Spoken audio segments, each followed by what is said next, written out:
Kung inaalipusta mo ang karangalan namin, lumabang ka. Hindi ka napapatulan! Aray ko! Dito mag-away mga misis! Mga misis! Sandali lang. Huwag kayo dito mag-away. Bakit ka nagkakalap? Tapos ka rito ng makita!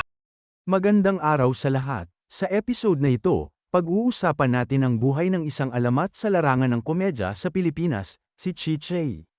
Kilala sa kanyang natatanging boses, pandak na tindig, at hindi kumpletong ngipin, si Chiche ay naging simbolo ng masasayang alaala para sa maraming Pilipino.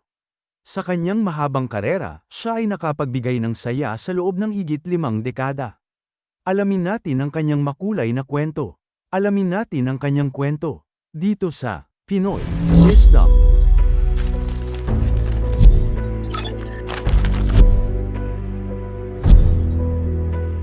Si Chiche, ipinanganak bilang Amparo Robles Custodio noong January 21, 1918, sa Tondo, Maynila, ay nagmula sa isang pamilya na may simple ngunit masayang buhay.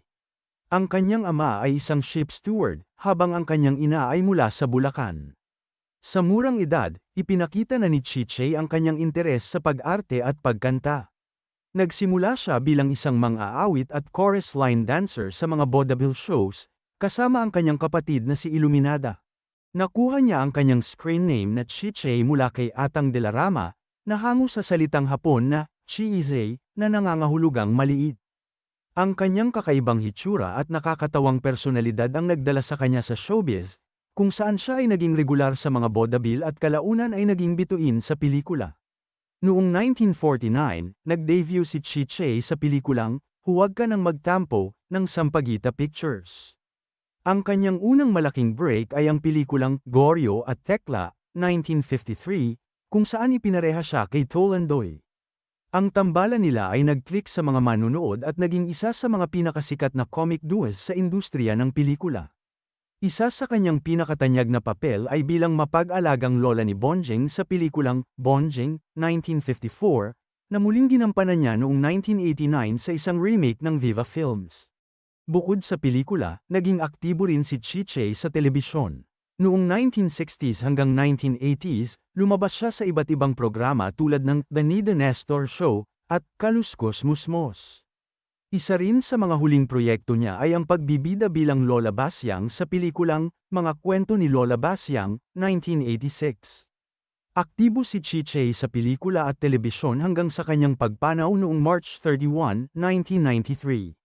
Sa buong karera ni Chiche, siya ay kinilala bilang isa sa mga pinakamatagumpay na komedyante sa kasaysayan ng pelikulang Pilipino. Ang kanyang estilo ng pagpapatawa at ang kanyang mga iconic na papel ay nananatili sa alaala ng mga Pilipino. Bilang pagkilala sa kanyang kontribusyon sa sining, binigyan siya ng isang posthumous na star sa Eastwood City Walk of Fame noong 2017. Si Chiche ay isang buhay na patunay na ang pagpapatawa ay hindi lamang libangan kundi isang mahalagang bahagi ng kulturang Pilipino.